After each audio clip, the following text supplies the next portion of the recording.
que consegue, né?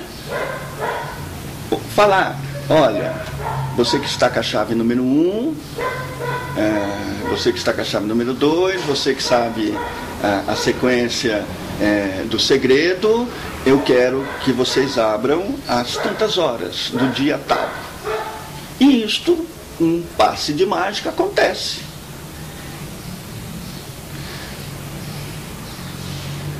Então, esse cofre blindado que você colocou, ele não foi rompido, ele existe, continua existindo.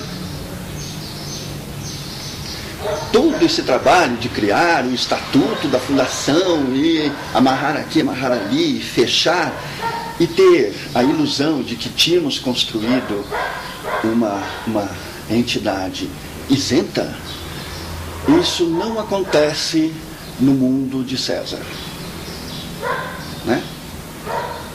No mundo de César isto não acontece. Quando chegaram com uma pergunta muito semelhante à sua, né? A quem dar o imposto? Devemos pagar o imposto a César? Olha que pergunta capciosa, né? Muito capciosa. Quem está na medalha? Quem está na moeda? Imagem de quem que está aí? De César. Dá a César o que é de César e a Deus o que é de Deus. No mundo de César, esta ideia do superior não existe, não consegue se concretizar. No mundo de César, é de César. Me fiz entender? É isso. Então a gente constrói uma fundação com uma ideia do homem superior, do homem coletivo, mas ele fica inferior, ele fica pequeno, porque ele fica restrito e enclausurado no ego, no egoísmo, na individualidade dos interesses políticos. Então, estamos no mundo de César. Então, essa estrutura tão interessante que a gente criou, ela, sem se ruir, não se sustenta. As pessoas que vão estar lá são pessoas que têm envolvimento partidário, que é cabo eleitoral, que é isso, que é aquilo. Que tem um histórico de interesse pessoal. Mas o museu, ele é de antropologia. Ele é para resgatar a concepção, né? O assentamento do homem no Vale do Paraíba. Como que isso começou, né? Como que tudo aconteceu? Como que esse vale aconteceu? Ele era vale? Ou foi uma depressão e criou um vale? Como que era isso na pré-história, né? Como foi? Dom Pedro se hospedou aqui com a princesa de Santos, com a amante dele, nossa! Como, né? Como que era essa viagem de São Paulo ao Rio? São dois polos, mas a estrutura está aqui, né? Quando eles chegaram nas grandes muralhas, quando os portugueses chegaram, eles subiram esta Serra do Mar, né?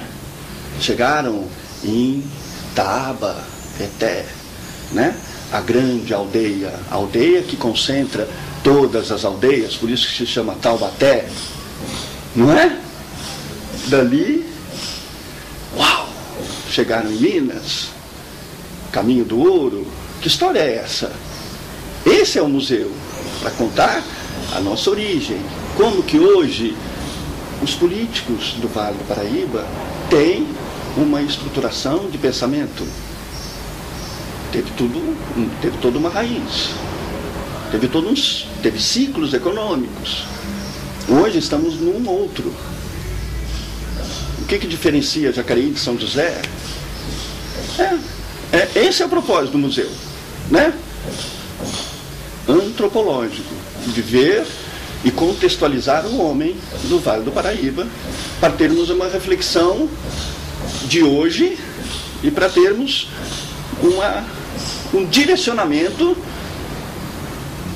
para a geração vindoura, né?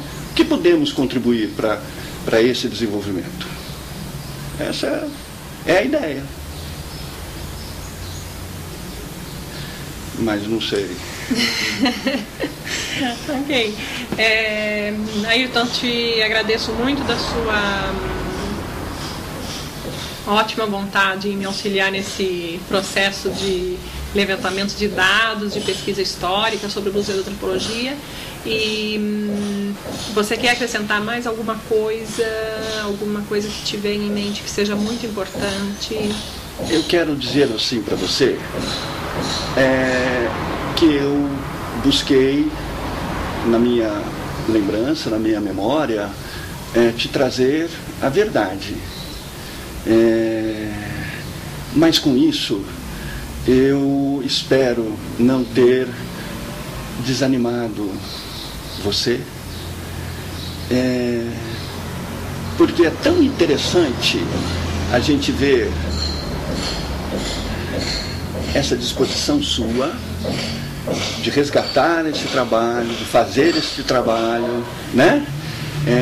De reconstruir essa história, porque quando nós começamos esse trabalho, a gente queria desenvolver uma história, né? Hoje você volta buscando reconstruir essa história que já passou, e eu vejo isso com muito carinho e te desejo assim sucesso, determinação, e espero não ter te desanimado em nada. Falei de mim, das minhas decepções, mas que elas não te desanime, muito pelo contrário, né?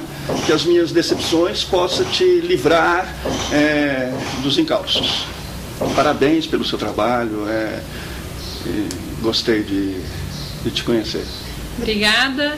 E, na verdade, você sabe que as suas decepções e as decepções de outras pessoas nesse momento dessa pesquisa sobre o museu, elas, na verdade, elas não estão me decepcionando, elas estão me animando porque elas estão revelando fatos, né? Elas estão revelando verdadeiras respostas para os enigmas, como esse, por exemplo, que você colocou de modo tão claro, né? A Valdiz tinha uma clareza e ela sugeriu a criação de uma fundação, e que essa fundação deveria ser livre, autônoma, e criar um cofre blindado em torno ao museu para que o museu não pertencesse a alguém, né? Ou que não sofresse as mudanças. E, na verdade, o que nós vemos atualmente no decorrer da história do museu é justamente isso. A fundação que foi o canal, né, a porta de entrada para todos aqueles que chegaram e quiseram tomar conta do museu e fazer do museu a sua própria casa. É isso que eu estou constatando, na verdade. Então, que bom que não sou só eu que... Então, eu estou até contente porque tomara que essa investigação esteja no caminho certo. Tá bom. De que tenha sido esse o nosso, vamos dizer, a nossa falha ou a nossa ingenuidade em termos de, né, de não se assegurar legalmente, né? Estou questionando até essa questão, né? A legislação, até que ponto essa legislação realmente cria essa defesa ou impõe o poder de quem entende mais sobre a legislação. Né? Entendi. Porque o antropólogo, o cinegrafista, o historiador, o arquivista, a museóloga, muitas vezes eles estão no momento da criação, né, no processo criador, eles estão fazendo parte de um processo de nível mental, de nível, talvez, vamos dizer, fora das regras, que impõe regras que são necessárias para calcar um sistema jurídico e legal que assegure esse processo, essa criação desse grupo que está dando origem a essa nova obra. Todos esses profissionais que você citou, eles não têm essa habilidade. O artista, ele não tem essa habilidade, entendeu? O único que tem esta habilidade é o político. Ele tem, entendeu? E existe uma diferença grande, porque o político, ele é egoísta. Ele é pequeno. Por que ele é pequeno? Porque ele é um museólogo, um cinegrafista, um fotógrafo, um artista,